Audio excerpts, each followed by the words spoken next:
Ito si tinatawag kong Lady Marie. Panlaban ko siya ng summer. Hindi natuloy dahil sa bird flu, yung race ng summer. Nakaaslag to 2022. Tapos tinabi ko siya. Sa lahat ng summer ko, ito yung kinip ko. Kung makita mo siya, yung sukat niya maliit lang pero buong buo. Naniniwala ako dahil gusto ko yung, sa standard ko, yung mga ganitong katawan yung mga gusto ko. Naniniwala ako na makakakuha ako ng magandang ibon galing dito. At nung unang i-breed ko siya, unang taon na i-breed ko siya, binreed ko siya bali 2023, 2024 na nailaro yung mga anak 2023 going 2024. Yung mga unang anak niya na dalawa, nilaban ko sa BOTC. KFC, BBC, BOTC. Yung mag-nestmate, lap winner ng Ragay yung isa. Yung isa, lap winner ng Pamplona. Tapos nagtapos yung nag-lap winner ng Ragay, nagtapos ng third overall sa BOTC.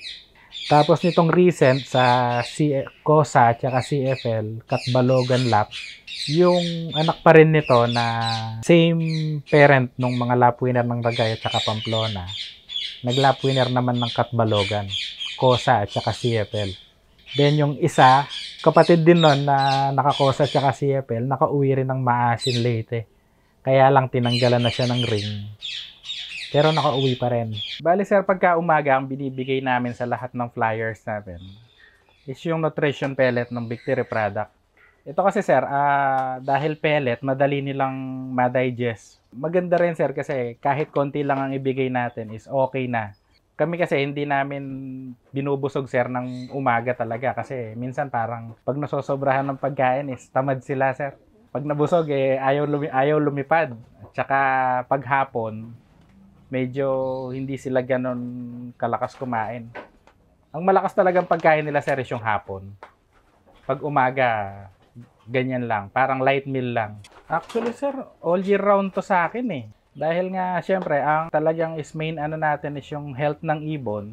Syempre, ibibigay na natin yung best nila kung kaya din naman natin. Hindi naman kasi ganon aksayado to kasi tulad niyan sir, itong lahat nasa 100 birds maigit, maabot to ng 3 araw. Okay na rin sir para sa akin. Tulad niyan sir, ang nakakulong dito is 24. Ang binibigay ko lang sir is 2 ganito lang pag umaga. Pero pag hapon sir, nakaka-4 sila ng ganito doon sa flyer mix ng Victory. 4 hanggang 5, pero hindi ko na pinapaabot ng 5 sir Kasi ang nun, pagka pinaabot ko ng 5, the next day, parang wala silang ganang kumain ng umaga. Yun yung na-observe ko.